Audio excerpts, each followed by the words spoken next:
शिव महापुराण में एक बहुत सुंदर बात कही है महाराज।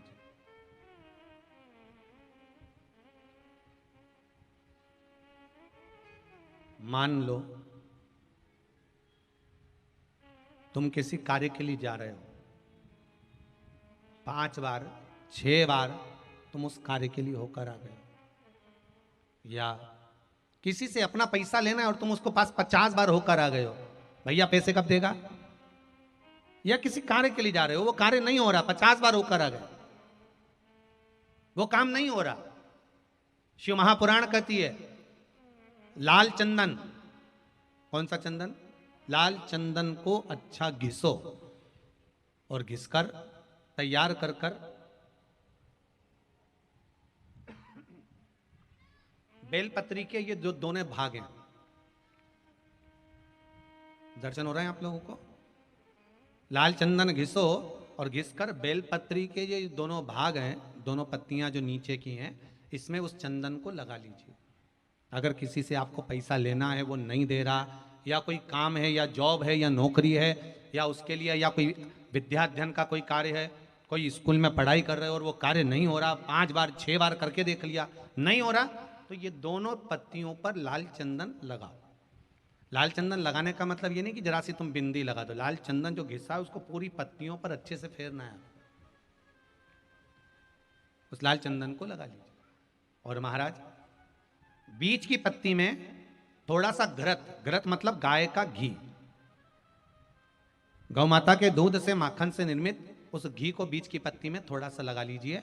और जो अशोक सुंदरी वाली जगह है, जानते हो ना आप लोग अशोक सुंदरी की जगह, आपको पहले भी कथा में कहा, समझ लीजिए।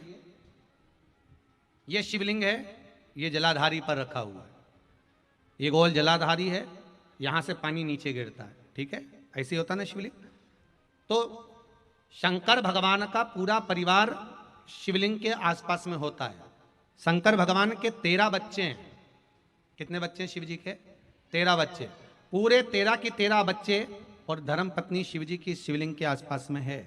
जैसे ये जो गोल जलाधारी है, ये माता पार्वती जी का हस्त कमल है। शिवलिंग रखा है, ये शंकर जी का स्वरूप है। जहां से पानी नीचे गिरता है, राइट भाग गणेश जी का स्थान, लेफ्ट भाग 6 कार्तिकेय, षडानंद कार्तिकेय का स्थान। जहां शिवलिंग का जहां पानी जाता है, उसके बीच में एक मोटी सी लाइन होती है, वो शंकर भगवान की सबसे छोटी लड़की जिसका नाम अशोक सुंदरी है, उसका स्थान है।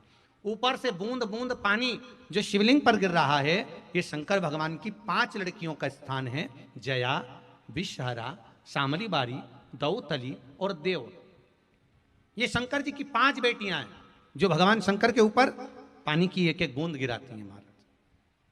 तो शिव जी की जो सबसे छोटी लड़की है अशोक सुंदरी, उस अशोक सुंदरी वाली जगह पर इस बेलपत्र को प्रदोष के दिन या सोमवार के दिन आप घी वाली बेलपत्र को अशोक सुंदरी वाली जगह पर रखकर, ये जो चंदन लगी हुई बेलपत्र है, इसका मुख ऐसा सीधा की सीधा रखोगे तो गणेश जी की ओर हो जाएगा, षडानंद कार्तिकेय की ओर हो जाएगा। अपनी कामना कर कर, जिससे धन लेना है, पैसा लेना है, या जो कार्य निकालना है वो नहीं निकल रहा, बहुत प्रयास कर लिया, अदालत में 50 बार हो जाए, काम नहीं हो रहा, तब इस बेलपत्र का प्रयोग करना, बाबा से विनती करना और विनती कर कर वापिस सजाना। केवल 2 प्रदोष या 2 सोमवार कर लीजिए, बाबा आपकी मनोकामना पूर्ण कर देगा। उस बेलपत्र का सुख प्राप्त हो जाएगा।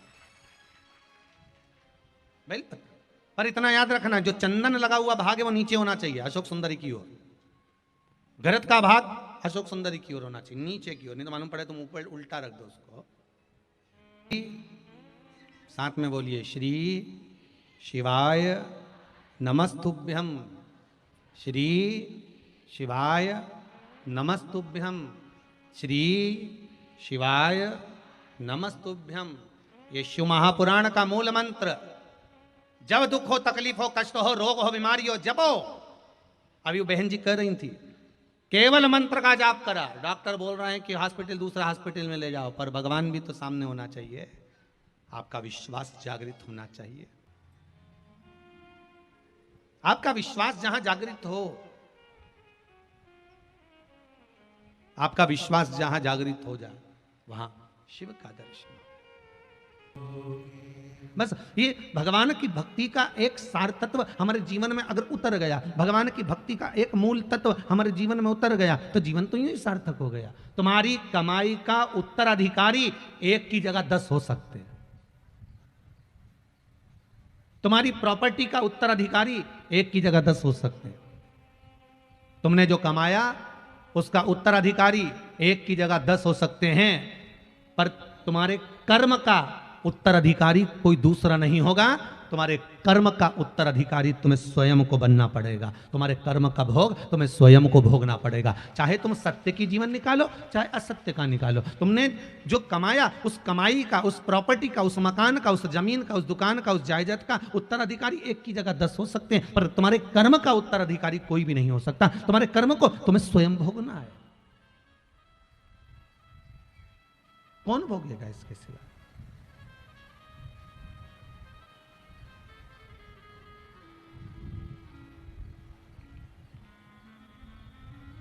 थोड़ा सा दुख, थोड़ी सी तकलीफ, थोड़ा सा कष्ट हमारे जीवन में आता है और हम रोते हैं, बिलखते हैं। हम यहां वहां भटकते हैं। हम भटक रहे होते हैं, पर जब सुख का भान हमारे जीवन में आता है, बहुत सारी संपदा हमारे जीवन में आ जाती है, बहुत सारा वैभव हमारे जीवन में आ जाता है, तो भी हम इतने फूल जाते हैं अहंकार में, इतने फूल जाते हैं हमता में, इतने फूल जाते हैं अकड़ में कि हम किसी साधारण से जीव को तो गिनते तक नहीं। हमारी अहमता इतनी बढ़ जाती है।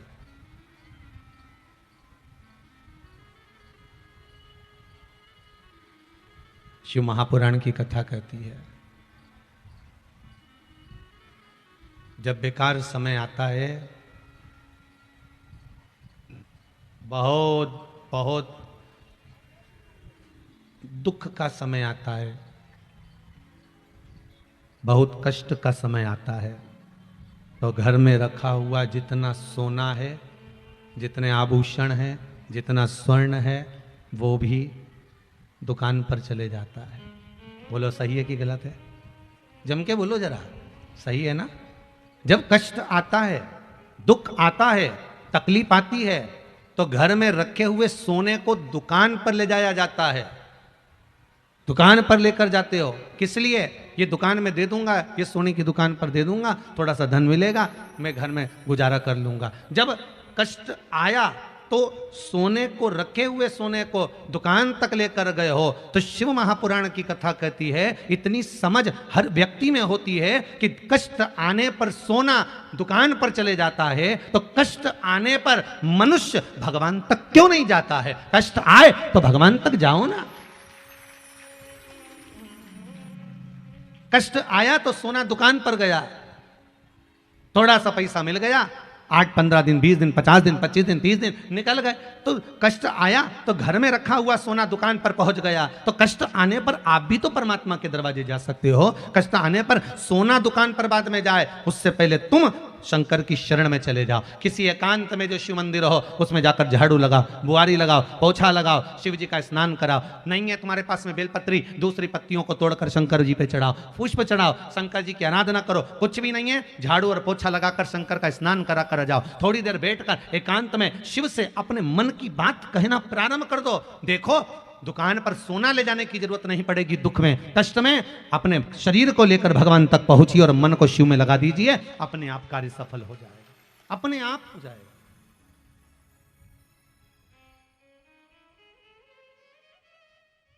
अब इस मन को तो लेकर जा ही नहीं रहे हो।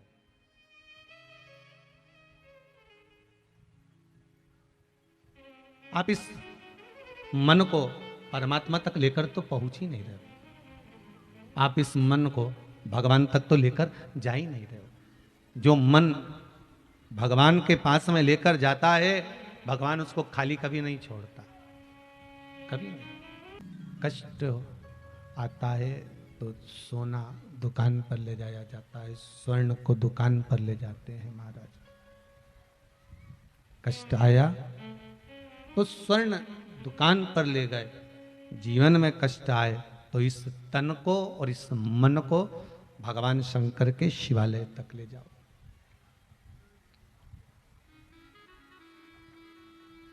भगवान शिव के दरवाजे तक ले जाओ। हम तो यहां तक कहेंगे शिव महापुराण के अंतर्गत, अगर आप स्वीकार करें तो बहुत अच्छी बात है, ना करें वो आपकी मर्जी। हम तो कहेंगे कि जीवन में अगर जरा सी भी तकलीफ आए ना, जरा सा भी कष्ट, जरा सा भी बीमारी, जरा सा रोग, जरा सा दुख, जरा सी तकलीफ आए, दुनिया के पास में पहले बाद में जाना, आप पहले शिव के पास जाना, आप पहले शंकर के पास जाइए। अगर जीवन में थोड़ा सा भी दुख है, तकलीफ है, कष्ट है, रोग है, बीमारी है, दुनिया के लोग कितना भी टॉर्चर कर रहे हैं, दुनिया के लोग कितना भी दुख दे रहे हैं, आप सब जगह बाद में जाना, पहले शंकर के पास जाकर हाथ जोड़कर कहना, भोला सब दुख काटो,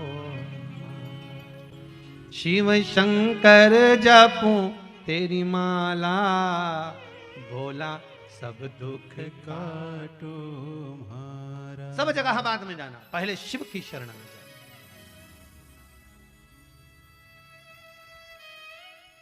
पर हमारी आदत भी तो बुरी है ना, इस आदत का क्या करोगे? सबसे पहले आपके घर में अगर तकलीफ आई तो आप सबसे पहले अपने रिश्तेदारों को फोन लगा के बोलते हैं, देख मुझे 2 लाख रुपए की जरूरत है, तू दे देगी क्या? आज का जमाना इतना विचित्र है कि दुनिया फोन लगा के बात भी करती है तो टेंशन में लोग आ जाते हैं कहीं कुछ मांग ना ले।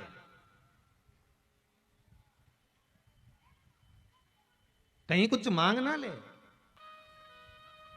शिव के भरोसे पर जो है महाराज, उसको जीवन में कभी दुख, जीवन में कभी तकलीफ, जीवन में कभी कष्ट नहीं आ सकता। जो शिव के भरोसे पर, जहां जैसा मेरा भगवान रखे, राम रखे, मेरा श्याम रखे, मेरा कृष्ण रखे, मेरा शंभु रखे, उस भाव में हमें रहना है, उस भाव में हमको रहना सीखना है।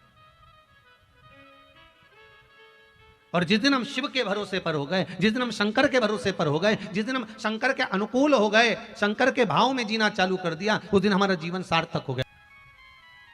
करुणा शिव करे महाराज। आपका भाव अगर निर्मल है और भगवान अगर कृपा करा हुआ है और उसने करुणा करी है, तो वो किसी भी रूप में आकर फल प्रदान करेगा ही। फिर कहेंगे सोना दुकान लेकर जाओ कष्ट के समय पर, वो अलग बात है, पर इस तन को, इस मन को शिव तक लेकर जाना, भगवान शंकर के दरवाजे लेकर जाना, भगवान शिव से विनय करने लेकर जाना, उनसे विनती कर, बाबा हमने जीवन में बहुत दुख देखा है, बहुत कष्ट देखा है, पर भरोसा आपका है, विश्वास आपका है,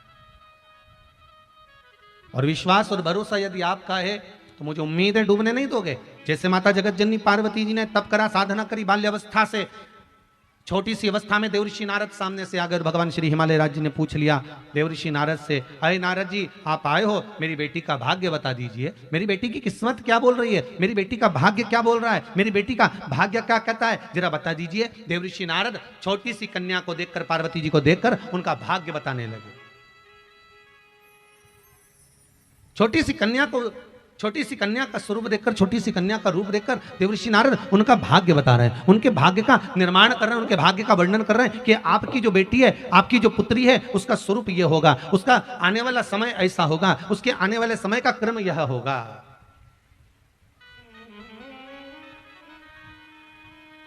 एक बात पहले भी कही, आज फिर कहते हैं, कमला कमला कमला, ढेर सारी कमला होगी पूरे शेरघाटी में, और शेरघाटी में क्या पूरे भारत में देखिए आप, बिमला बिमला बिमला, ढेर सारी बिमला होगी, रामकली रामकली, ढेर सारी रामकली होगी, भेरू भेरू, ढेर सारा भेरू होगा। बोलो है कि नहीं सही बात? राम राम, ढेर सारे राम। अब मालूम पड़े किसी ने अपना नाम धीरज सिंह रख दिया तो धीरज धीरज, ढेर सारे धीरज होंगे। नवीन नवीन, ढेर सारे नवीन होंगे, ढेर पड़े।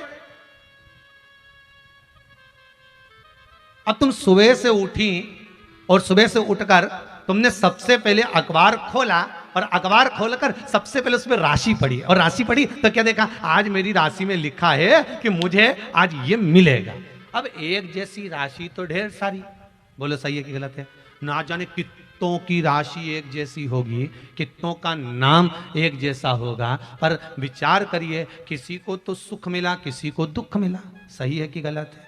ये क्यों मिला? जब राशि में लिखा हुआ है कि तुमको आज धन ज्यादा मिलेगा, संपदा ज्यादा मिलेगी, नौकरी मिलेगी, तुम्हारी उन्नति होगी, तुम्हारी तरक्की होगी, तुम्हारे यहाँ ऐसा होगा, जब राशि में लिखा है तो फिर होना चाहिए था। फिर हुआ क्यों नहीं? क्योंकि शास्त्र कहता है, भगवान की कथा कहती है, शिव महापुराण की कथा कहती है, ये अपनी जगह पर है। ऐसा नहीं है कि राशि देखने से होगा, नहीं होगा, पर शास्त्र कहता है राशि के साथ में व्यक्ति को अपना कर्म भी करना पड़ेगा। कर्म जरूर है, व्यक्ति को कर्म भी करना पड़ेगा।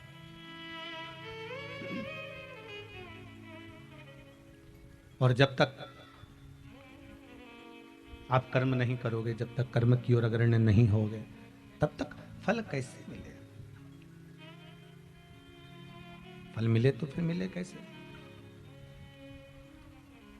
काम करते रहो, नाम जपते रहो, पार कर देगा वो भी कभी ना कभी। तुम कर्म तो करो, कर्म करते नहीं और विचार करो कि मुझे बस फल मिलना चाहिए। आज के ज़माने में दुनिया के लोग बहुत चतुर हैं, सोचे मैं काम कुछ नहीं करूं, कहीं का ऐसा महाराज मिल जाए, कहीं का ऐसा पंडित जी मिल जाए, कहीं का ऐसा महाराज मिल जाए, ऐसी विद्या करने वाला मिल जाए कि बस ऐसी भभूति घुमाए और नीचे से हंडा सोने का निकलता जाए। आज के ज़माने में तो लोग इस तुक में लगे कि कहीं का ऐसा महाराज मिल जाए जो ताली बजा से सोने के हंडे निकाल कर दे दे, कहीं से ताली बजाए और जमीन में से हंडे निकलते जाए। तो ऐसे महाराज कहीं मिल जाए तो हमको भी बता देना रे दादा, हमें भी बोल देना कि वहां पर सोने के हंडे निकल रहा है। और निकलते होते तो पहले महाराज नहीं निकाल लेते? अरे बोलो तो जम के, निकालते कि नहीं निकालते? कि पहले अपन तो अपना घर भरे। शिव महापुराण की कथा भी तो वही कहती है कि तुम्हारे पास में 100 का नोट होगा तब तो तुम 1 रुपया किसी को दान दोगे। सही है गलत है? कि तुम्हारे पास में 5,000 रुपए होंगे तो तुम 50 रुपए दोगे, तुम्हारे पास में 50 लाख रुपए होंगे तब तुम 100 रुपया दोगे, तुम्हारे पास में होगा तो दोगे ना। शिव महापुराण की कथा भी तो ये कहती है कि तुम्हारे पास होगा तो तुम किसी को दोगे कुछ। अब दुनिया के लोग कहें कि हमको कैसा महाराज मिल जाए जो सोने के हंडे निकाल दे, पर गीता जी में भगवान कृष्ण ने कह दिया कर्म प्रधान है, काम करिए, तुम कर्म करते रहिए, फल की इच्छा मत रखना, तुम काम में लगे रहना, फल देने की जवाबदारी मेरी है, मैं तुरंत तुमको निकाल कर दे दूंगा। कर्म तो करना पड़ेगा, काम करो ही नहीं और हाथ पैर हिलाओ नहीं, और क्योंकि मैं तो बस कहीं ना कहीं से मिल जा नहीं।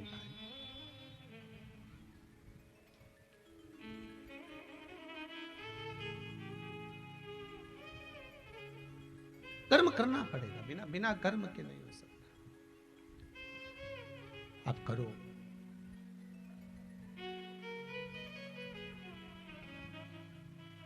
एक चींटी भी अपने दर्रे से बाहर निकलती है, थोड़ा संचय करती है, लेकर आती है, तब जाकर अपना पेट भरती है।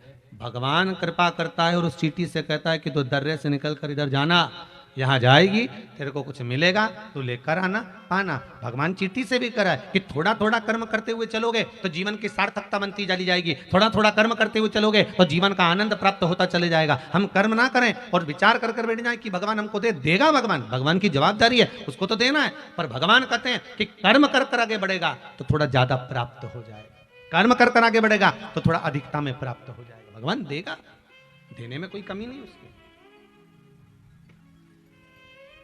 माता पार्वती जी का भाग्य देवऋषि नारद बता रहे हैं।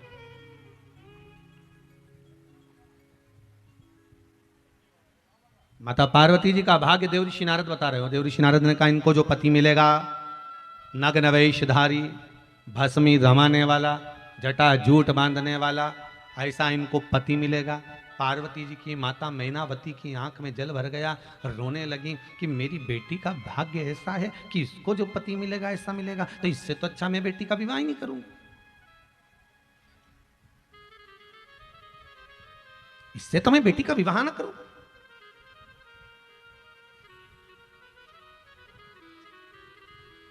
अब एक परिवार में एक लड़की को अगर दुख है, बड़ी दुखी है वो बेचारी ससुराल में, तो उसको अगर किसी ने देख लिया तो क्या दूसरी बेटी का विवाह नहीं करोगे? अरे बोलो तो जम के, नहीं करोगे क्या? करोगे तो सही ना भाई, हो सकता है उसका भाग्य अलग हो, और जिसके भाग्य में जो लिखा है वो तो होना ही है महाराज। जन्म, मरण और परण। परण मतलब शादी।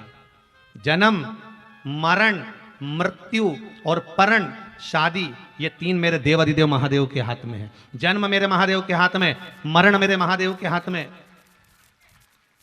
और परण मेरे महादेव के हाथ में।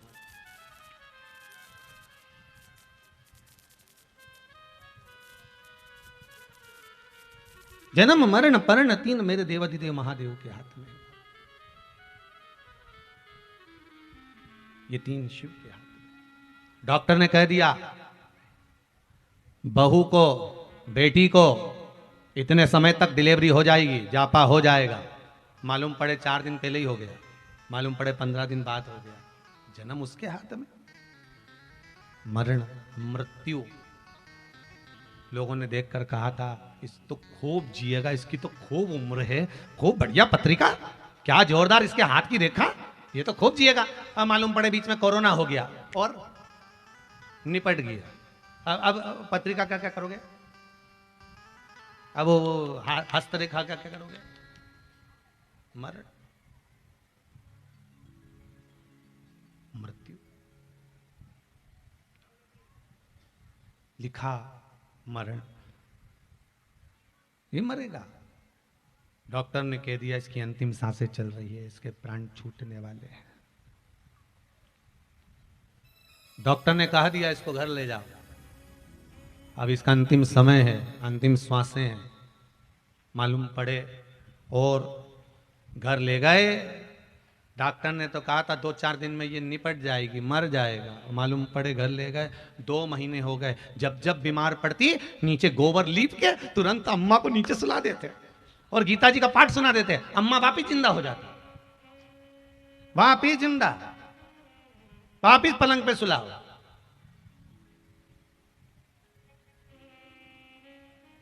फिर अम्मा बीमार पड़ी, फिर नीचे सुला दिया, फिर जिंदा। अच्छा कहीं कहीं तो फोन लगा के पूछे गुरुजी से, गुरुदेव हमारी अम्मा को हमने 4 बार गीता जी सुना दी, 5 बार गाय दान दे दी, 25 बार तुलसी का दल गंगा जल पिला दिया, पर नहीं जा रही।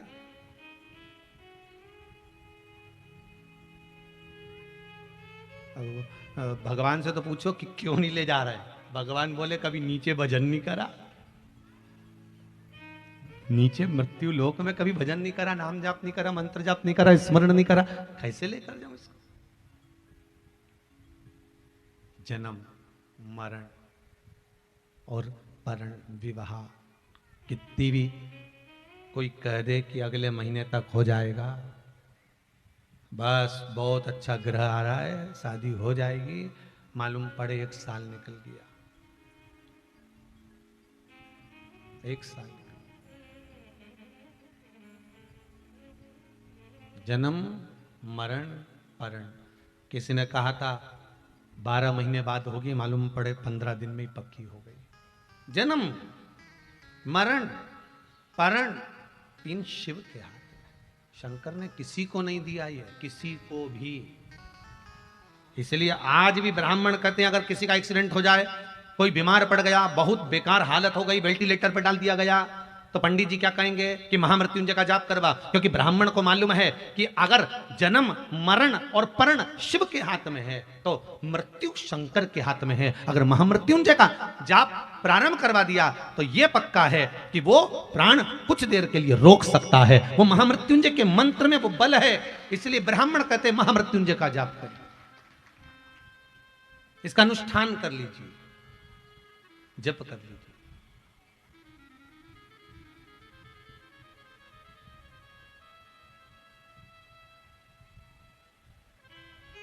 उस जप को धारण कर लीजिए।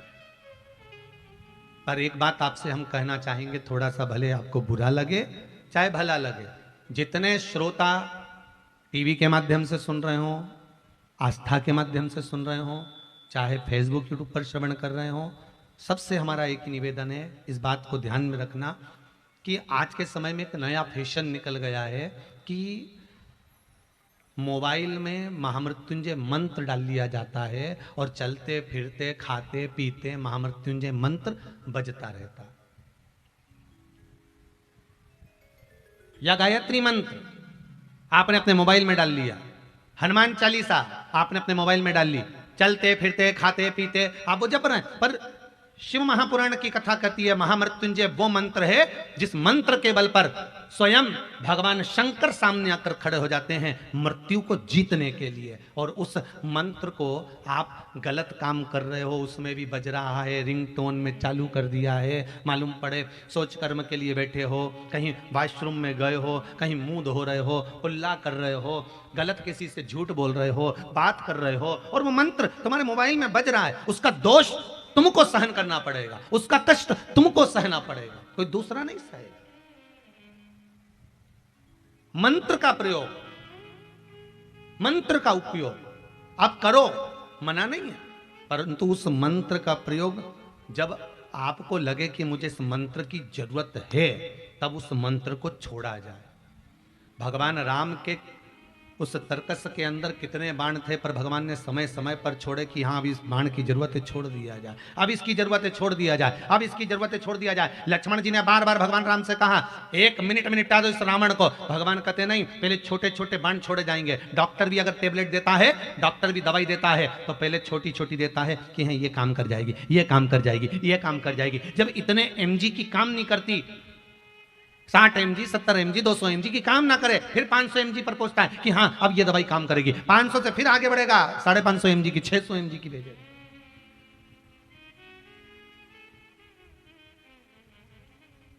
जब ये काम ना करे तब दिया जाता। उस मंत्र का प्रयोग करो, जपो, और जब हम किसी कष्ट में हों तब किसी ब्राह्मण देवता के पास जाकर निवेदन कर कर कहें ब्राह्मण देवता, हे ब्राह्मण देव आपकी कृपा हो, हमें महामृत्युंजय मंत्र का अनुष्ठान करवाना है, मेरे दादा, मेरे पिता, मेरी माता, मेरी बहन, मेरा भाई, उसकी स्वास्थ्य। फिर ब्राह्मण देवता संकल्प ले, और संकल्प लेकर फिर वो महामृत्युंजय मंत्र का स्मरण करे, उसका जो फल हो, उसका जो सुख हो, वो एक आनंद देने वाला, उसका एक आनंद है।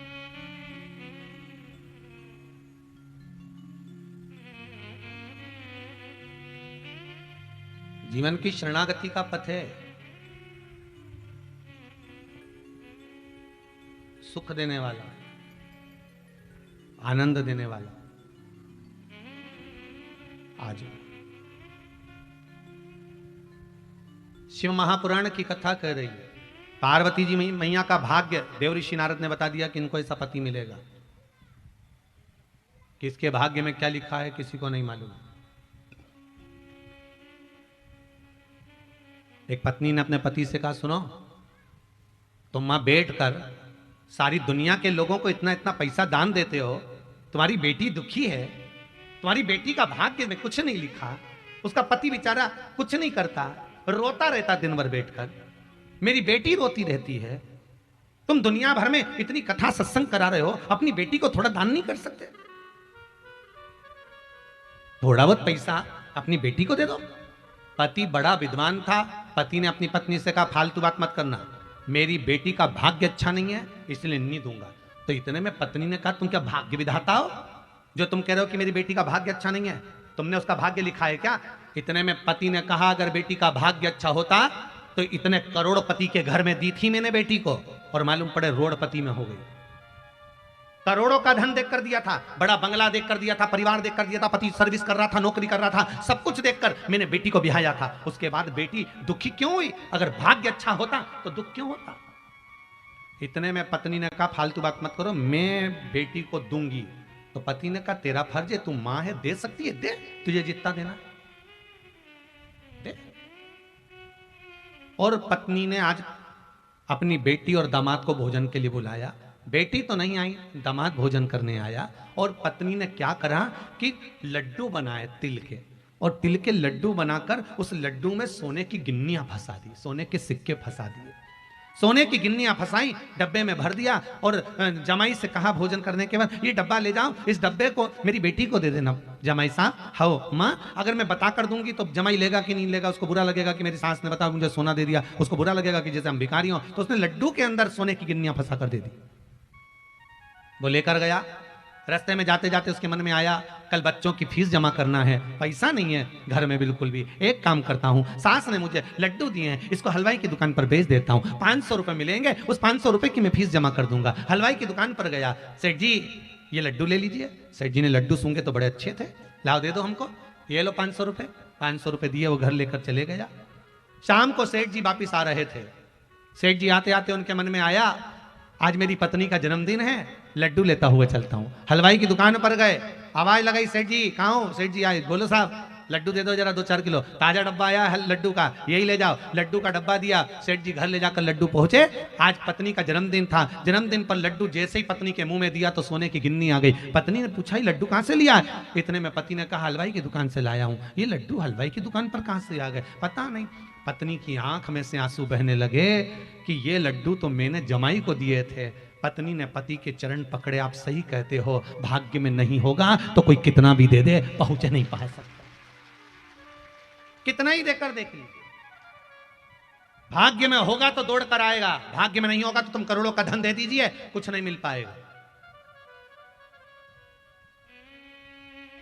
कितना झगड़ा कर कर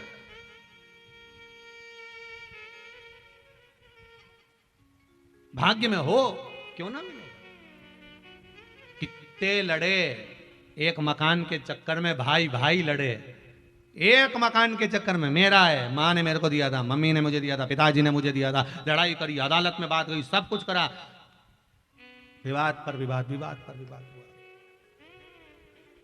मकान ले भी लिया, अब उसमें कितने दिन रहे मालूम पड़े परमात्मा ने हाथ पकड़कर खींच लिया तो मकान में कौन रहेगा? कौन? भगवान से कहना भगवान हमें किसी के भाग्य का मत देना, भगवान हमको हमारे भाग्य का देना, इतना देना कि जीवन में एक बार शिव महापुराण की कथा करवाऊं, इतना मुझे दे देना बस।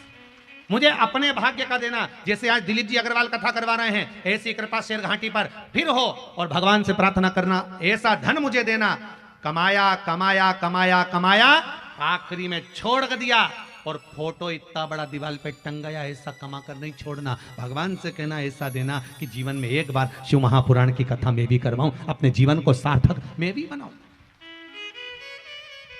कमाया पतियों ने, मना नहीं, दुकान जमीन जायदाद सब कमाया, दुनिया भर की दौलत भी बनाई। किसके काम की? मकान बनाया, उसमें कितने तुम रह रहे हो?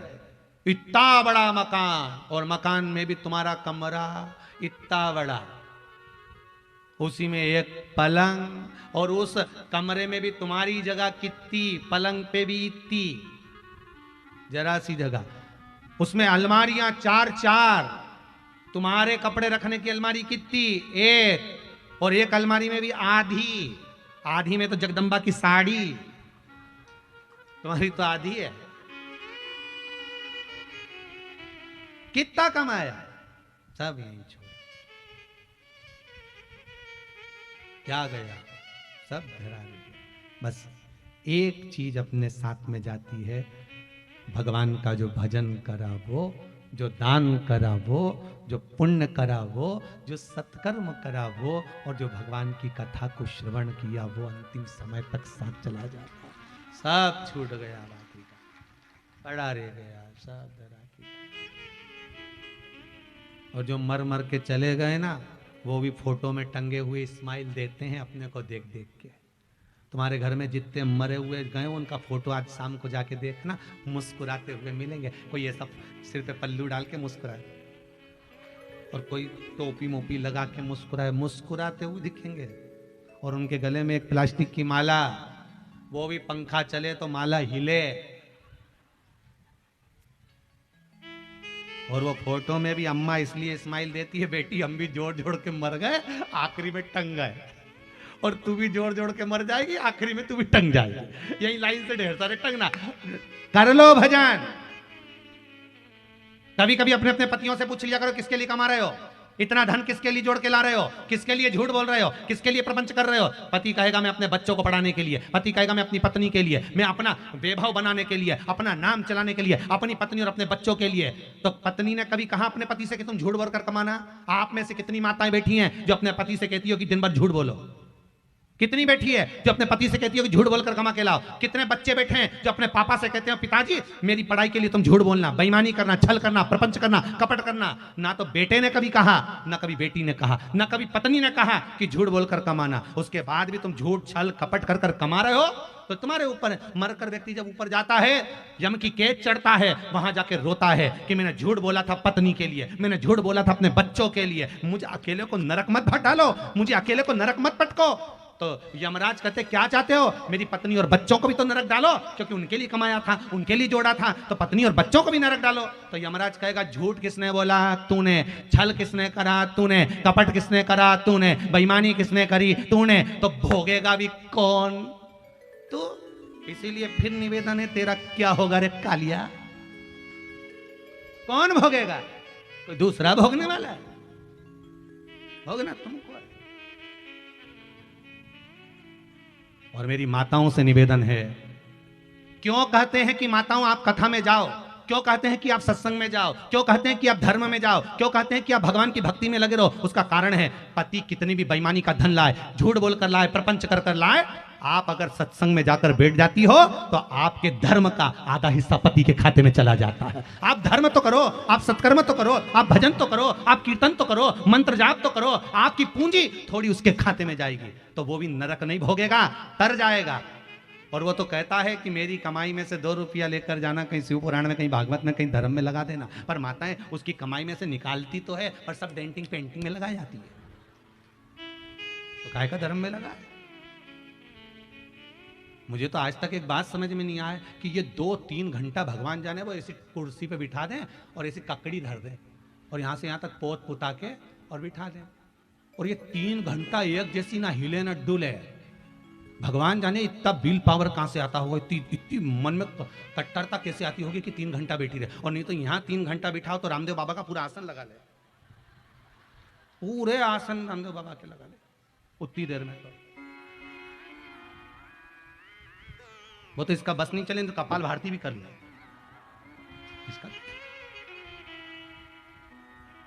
भगवान जाने का 3 घंटे तक बैठी, फिर वो धागा ली आई, वो नोचती गई, भगवान राम।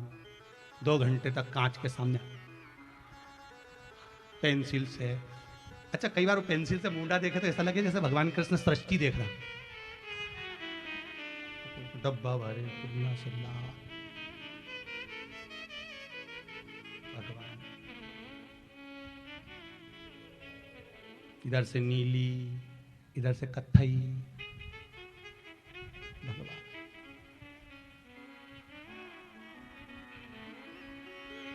जब ये लोग श्रृंगार करके शादी में जाए नहीं, तब ऐसा लगता है कि शंकर जी की शादी हो रही है, क्योंकि सारी डाकनी, पिशाचनी, चुड़ैल, भूत, भयंकर सब सारे की सारे कौन देखे? शिव जी के विवाह जैसा तो विवाह किसी का नहीं हुआ।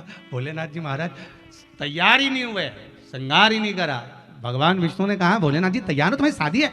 नहीं आऊंगा, अभी बारात लेके नहीं जाऊंगा। तो कब जाओगे? तो भगवान बोला अभी मेरा मुहूर्त नहीं आया। तो मुहूर्त कब आएगा? तो इंतजार करते रहे। मैं पार्वती जी की यहाँ 1 मुहूर्त निकल गया, 2 मुहूर्त निकल गए, हलवाई भी अपने अपने घर जाने लगे कि भैया बाराती नहीं आ रही, हम तो हमारे घर जाएं। इतने में भगवान ब्रह्मा जी ने कहा हलवाई भी चले जाएगा, खाने को नहीं मिलेगा। भगवान बोले अभी मुहूर्त नहीं आया, मुहूर्त का इंतजार करते रहे। तब 15 दिन बाद सामने से एक अर्थी आई, राम नाम सत्य है, राम नाम सत्य है बोलते बोलते आए। शंकर जी उठ के नाचने लगे, मेरा मुहूर्त आ गया, अब मेरा मुहूर्त हो गया।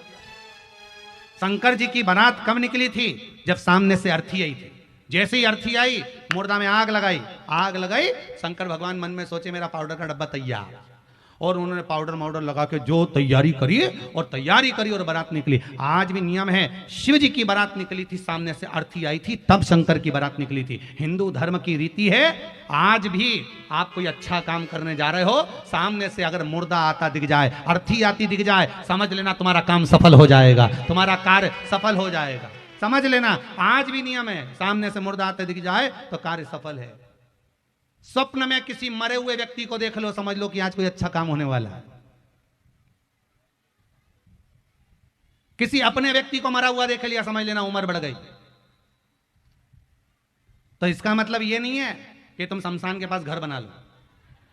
हाँ, तुम्हारा क्या भरोसा, ये तुम सोचो सियोर वाला महाराज बोला है कि मुर्दे को देखो तो काम सफल होता है। तुमने कहा अपन मकान ही शमशान के पास बनाएंगे, अपन तो प्लाट में ही कर देंगे, तो वहां से रोज आता जाता मुर्दा ही मुर्दा दिखेगा। इनका क्या भरोसा।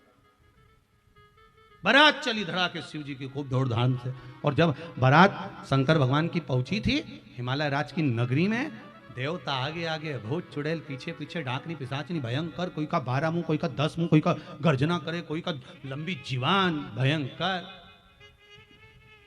जिसको कोई नहीं बुलाया उसको शंकर जी ने बुलाया था। अब तुम्हारे यहां शादी में कितने लोग हैं जो भूत को बुलाते हैं?